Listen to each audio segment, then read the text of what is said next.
छोटी सी मुसीबत से जो घबरा जाए वो अनाड़ी होता है। हार को भी सामने देखकर जो लड़ जाए वो खिलाड़ी होता है। आपके सामने आपके भारत की शेरनी निखत जरीन दिख रही हैं। इन्होंने बहुत ही बढ़िया कीर्तिमान रचा है। साथ ही साथ लवलीना बोरगोहेन ने भी इतिहास रचा है। जानेंगे क्या इन्होंने इतिहास रचा है, ध्यान से आगे को हम पढ़ते हैं। वर्ल्ड बॉक्सिंग चैंपियनशिप 2023 भारत की बेटियों ने IBIA महिला विश्व मुक्केबाजी चैंपियनशिप 2023 में शानदार प्रदर्शन करते हुए 4 गोल्ड मेडल जीते हैं। देश की शीर्ष मुक्केबाज निखत जरीन ने शानदार प्रदर्शन करते हुए अपने वर्ग में गोल्ड मेडल जीता।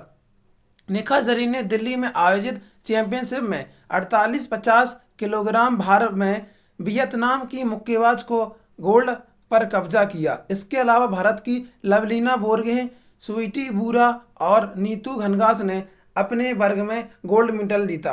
तो हम जानेंगे कि कौन कौन से खिलाड़ी अपने हैं, कि यहाँ से किस तरह से प्रश्न बनते हैं एग्जाम में। नीतू घनघास किस खेल से संबंधित हैं, तो आपका आंसर होगा बॉक्सिंग, मुक्केबाजी। ऐसे ही स्वीटी बुरा किस खेल से संबंधित हैं, तो आपका आंसर होगा मुक्केबाजी या बॉक्सिंग। निखत जरीन किस खेल से संबंधित हैं, तो आप लगा देंगे मुक्केबाजी, बॉक्सिंग। लवलीना बोरगोहेन किस खेल से संबंधित हैं, तो आप आंसर लगा देंगे बॉक्सिंग।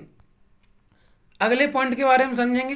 फर्स्ट सिटीजन बैंक हाल ही में बंद हुए अमेरिका के सिलिकॉन वैली के ग्राहकों और इन्वेस्टरों के लिए एक अच्छी खबर आई है। इस बैंक के सभी और जमा जितने भी हुए थे सभी के बैंक द्वारा दिए गए ऋण को फर्स्ट सिटीजन बैंक खरीदने को तैयार है। अमेरिका के federal deposit insurance corporation FDIC, America के फेडरल डिपॉजिट इंश्योरेंस कॉर्पोरेशन ने इसके संबंध में फर्स्ट सिटीजन बैंक के साथ silicon valley bridge bank national association के सभी जमा और ऋणों के लिए समझौता कर लिया है।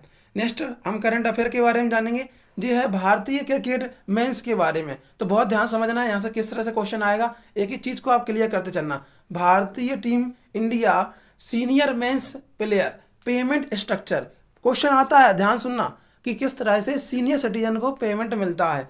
तो टाइम के हिसाब से मिलता है, कितना टाइम, ग्रेड के हिसाब से मिलता है। यहाँ पर आपको ग्रेड वगैरह दिख रही होगी। तो ग्रेड A, B, C। तो ग्रेड A+ सबसे बेस्ट खिलाड़ी, ए थोड़े लो खिलाड़ी, उससे थोड़ा और कम। ग्रेड उनको दिया जाता है जो सबसे बेस्ट खेलते हैं और बढ़िया फॉर्मेट उनका निकलता है, बढ़िया फॉर्म में रहते हैं। तो हम देखेंगे समय क्या दिया गया है, उन्होंने ध्यान रखें।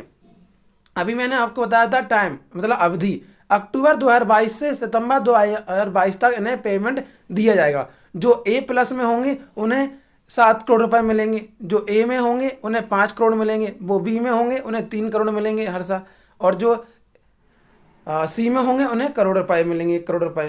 तो हम जान लेते हैं कि भारतीय कौन खिलाड़ी हैं जो ग्रेड A+ में हैं। तो ध्यान से देखेंगे, खिलाड़ियों का वार्षिक अनुबंध इस प्रकार है, ध्यान समझना है। पहले ग्रेड लिखा होगा, क्रम संख्या लिखी होगी, प्लेयर का नाम और ग्रेड। तो पहले नंबर पर अपने भारतीय कप्तान रोहित शर्मा, तो आपको दिख रहे हैं पहले नंबर पर कौन है, भारतीय कप्तान रोहित शर्मा। इन्हें कितने रुपए मिलेंगे, इन्हें 7 करोड़ रुपए मिलेंगे अक्टूबर से 2023 सितंबर तक। ऐसे ही आप देखेंगे दूसरे नंबर पर विराट कोहली, जो बहुत परफॉर्मेंस कर रहे हैं इसलिए इनको रखा गया है। आगे बढ़ते हुए समझेंगे कि तीसरे नंबर पर किसको रखा गया है, जसप्रीत बुमराह और रविंद्र जडेजा। जी A+ के 4 खिलाड़ी हैं। आपसे क्वेश्चन किस तरह से पूछेगा, ध्यान सुनना। निम्नलिखित में से किस भारतीय टीम के रोहित शर्मा, विराट कोहली, जसप्रीत बुमराह, रविंद्र जडेजा ग्रेड A में शामिल किए गए हैं। तो आप लगा देंगे निम्नलिखित में से भारतीय टीम के हैं। तो भारतीय टीम हो जाएगा क्रिकेट टीम। आपसे पूछ लेगा कि भारतीय टीम के किस खिलाड़ी को A+ ग्रेड में नहीं रखा गया है, तो आपको सामने होंगे 3 खिलाड़ी। इन रोहित शर्मा को रखा गया है, विराट कोहली को रखा गया है, जसप्रीत बुमराह को रखा गया है, रविंद्र जडेजा को रखा गया है। मतलब क्रिकेट में BCCI क्या करेगी, इनको पूरे साल के अंदर 7 करोड़ रुपए देगी। मतलब आप देखिए कितना पैसा आने वाला है इनके पास। और ऐसे ही आप देखेंगे कि और इनको पैसा मिलता ही रहता है कहीं ना कहीं से। तो हम समझेंगे अब आगे चल के कि A ग्रेड में किस किस को मिलने वाला है। तो A ग्रेड में हार्दिक पांड्या और R अश्विन, मतलब रविचंद्र अश्विन का पूरा नाम है। तो हार्दिक पांड्या और R अश्विन, इनको 5 करोड़ रुपए मिलेंगे पूरे साल में। अब हम वन लाइनर फैक्ट के माध्यम से जल्दी से कवर करेंगे आज की करंट अफेयर को। तो वन लाइनर फैक्ट में पहला क्वेश्चन आपके लिए ये रहा, IPL champion Kolkata night Riders ने किसे अपना नया कप्तान चुना है? तो आईपीएल में कोलकाता नाइट राइडर्स ने नीतीश राणा को नया कप्तान चुना है। तो क्लियर हो गया आपको। अगला पॉइंट, बीसीसीआई ने 2022-23 सीजन के लिए कॉन्ट्रैक्ट ग्रेड ए प्लस में किस खिलाड़ी को शामिल किया है? तो ये बहुत समय बाद रविंद्र जडेजा आए हैं, इसलिए आपको ध्यान रखना Ravindra Jadeja is the right answer. इसके अलावा कौन थे?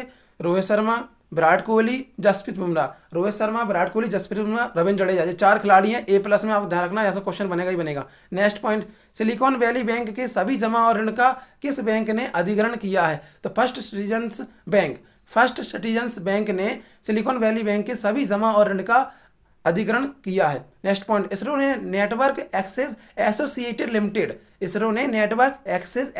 लिमिटेड के कितने सैटेलाइट्स को एक साथ लॉन्च किया है? तो 36 सैटेलाइट्स को एक साथ लॉन्च किया है।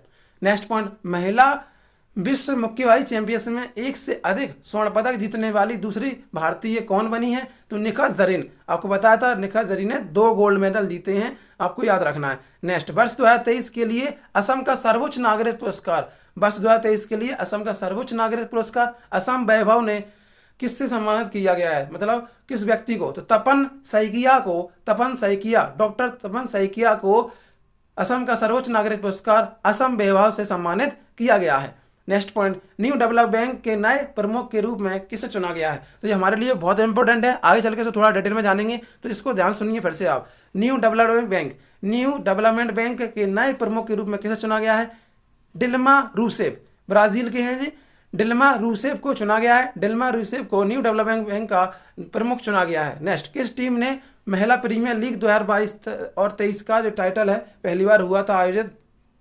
WPL, जो कि हमने कल की करंट अफेयर में आपको पढ़ाया था। WPL की विजेता 2023 की कौन रही है? मुंबई इंडियंस। किसको हराया? दिल्ली कैपिटल्स को हराया है। कितने विकेट से हराया? 7 विकेट से हराया है। तो आपको क्लियर हो गया। कहाँ मैच खेले गए थे सारे के सारे? मुंबई और नवी मुंबई में। तो क्लियर है। मुंबई इंडियंस की जो मालिकन है वो नीता अंबानी है, ये भी आपको याद रखना है।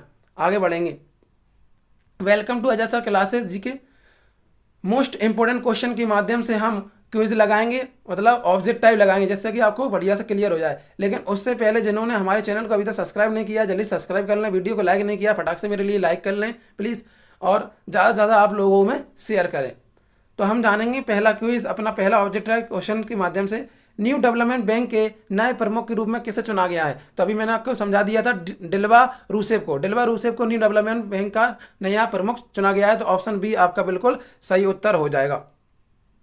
Next question, silicon valley bank के सभी जमा और ऋण का किस बैंक ने अधिग्रहण किया है? तो ऑप्शन आपका बी सही हो जाएगा, फर्स्ट सिटीजन बैंक ने अधिग्रहण किया है। नेक्स्ट क्वेश्चन, इसरो ने अपने नेटवर्क एक्सेस एसोसिएटेड लिमिटेड के कितने सैटेलाइट को एक साथ लॉन्च किया है? ऑप्शन डी आपका बिल्कुल सही उत्तर हो जाएगा, 36। नेक्स्ट क्वेश्चन, महिला विश्व मुक्केबाजी चैंपियनशिप में एक से अधिक स्वर्ण पदक जीतने वाली दूसरी भारतीय महिला कौन बनी है? निखत जरीन। निखत जरीन किस खेल से संबंधित है? मुक्केबाजी, बॉक्सिंग से संबंधित है। आपको रट्टा मार के रखना पड़ेगा, 100% एक एग्जाम में छपेगा। अगला क्वेश्चन, वर्ष 2023 के लिए असम का सर्वोच्च नागरिक पुरस्कार असम वैभव किसे सम्मानित किया गया है? तो ऑप्शन डी आपका बिल्कुल सही उत्तर हो जाएगा, डॉक्टर तपन सैकिया को असम का सर्वोच्च नागरिक पुरस्कार 2023 का सम्मानित किया गया है। अगले पॉइंट की ओर चलेंगे, किस टीम ने महिला प्रीमियर लीग 2023 का टाइटल जीता है? तो मैंने आपको बताया था दिल्ली कैपिटल्स को 7 विकेट से हराकर कौन जीता है? मुंबई इंडियंस ने जीता है। नीता अंबानी इसकी कौन है? मालकिन है। आगे बढ़ेंगे। भारतीय रिजर्व बैंक ने हाल ही में किस बैंक पर 30 लाख का जुर्माना लगाया है? तो हाल ही में RBI ने करूर वैश्य बैंक के ऊपर 30 लाख रुपए का जुर्माना लगाया। ऑप्शन ए बिल्कुल आपका सही उत्तर हो जाएगा। ऑप्शन ए, कहाँ भाग रहा है जी भी, आज ही भागना इसको। तो ऑप्शन आपका ए बिल्कुल सही उत्तर हो जाएगा, करूर वैश्य बैंक के ऊपर RBI ने 30 लाख रुपए का जुर्माना लगाया है। हम थोड़ा सा डिल्मा रूसेफ के जान लेते हैं। अभी मैंने बताया था और यहाँ से क्वेश्चन आएगा, इसलिए थोड़ा डिटेल में मैं जाऊँगा, तो आप ध्यान से देखें। न्यू डेवलपमेंट बैंक का हाल ही में नया अध्यक्ष किसे चुना गया है? मैंने आपको बताया था डिल्मा रूसेफ को ब्राज़ील के हैं, इन्हें नया अध्यक्ष न्यू डेवलपमेंट का चुना गया है। तो इनके बारे में थोड़ा सा हम समझेंगे कि ये आपसे पूछेगा कि डिल्मा रूसेफ के देश के व्यक्ति हैं जिन्हें हाल ही में न्यू डेवलप बैंक का अध्यक्ष चुना गया है? तो आप हाल की हाल इसको टिक कर देंगे। ब्राजील के, इस तरह से क्वेश्चन आपसे पूछेगा किस बैंक का, तो न्यू डेवलप बैंक का इन्हें अध्यक्ष चुना गया है, आपको याद रहे। और इसके बारे में और बता दूं मैं आपको, जो डेवलपमेंट बैंक है ना, new development bank, new development कैसी संस्था है? तो ये है वित्तीय संस्था है, जो आपको याद रखना है। न्यू डेवलपमेंट कैसी संस्था है? वित्तीय संस्था है, जिसकी स्थापना ब्रिक्स समूह ने शामिल देशों, इसकी स्थापना किसने की थी? तो ब्रिक्स समूह में जितने भी आते हैं ना देश, उसने मिलके की थी। तो ये आप समझ पा रहे होंगे। आगे बढ़ेंगे इसी में समझते हुए कि यह कैसी संस्था है? न्यू डेवलपमेंट वित्तीय संस्था है। इसकी स्थापना किसने की है? तो ब्रिक्स में शामिल देशों ने, ब्राजील, रूस, भारत, चीन और दक्षिण अफ्रीका। ब्राजील, रूस, भारत, चीन और दक्षिण अफ्रीका। अगर मैं आपको समझाऊं ब्रिक्स को, तो ब्रिक्स इस तरह से, ब्रिक्स तो बी से हो जाएगा ब्राजील, आर से रसिया, आई से इंडिया, सी से चाइना और एस से दक्षिण अफ्रीका। इन्होंने मिलकर यहाँ पर इस बैंक की स्थापना की है। इसका पुराना नाम तो आपको पता ही है, ब्रिक्स बैंक के नाम से जानते थे। इसे पहले ब्रिक्स नेम के नाम से जानते थे, ब्रिक्स बैंक के नाम से।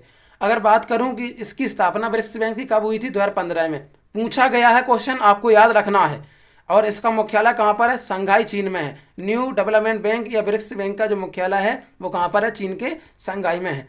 ऐसे ही बहुत सारी बढ़िया करंट अफेयर के लिए मैं आपके लिए रोज़ एसएससी एमटीएस के जीके से यही प्रश्न क्यों आते हैं, और क्योंकि मैंने यहाँ से बहुत ज़्यादा अध्ययन किया है पीछे, और मुझे पता है कि आगे क्या आएगा, इसलिए मैं बहुत सोच समझ के बढ़िया से बढ़िया आपके लिए क्वेश्चन तैयार करता हूँ, और मैं आपके लिए ये वीडियो रोज़ लाता हूँ। तो याद रहे आपको कि ये वीडियो स्किप नहीं करनी है, क्योंकि ये हमारे एग्ज़ाम के लिए बहुत महत्वपूर्ण है। और मैं आपको बता दूं किस तरह से मैं क्वेश्चन डालता हूं, जो कि आपके लिए बहुत इंपॉर्टेंट है। और ये क्वेश्चन मैं इसलिए लाया हूं क्योंकि इनके रेपुटेशन 100% होगा। तो देखिए आपके सामने पहला क्वेश्चन रहा है, इसमें निम्नलिखित में से कौन हर्षवर्धन के दरबारी कवि और हर्षचरित के लेखक थे?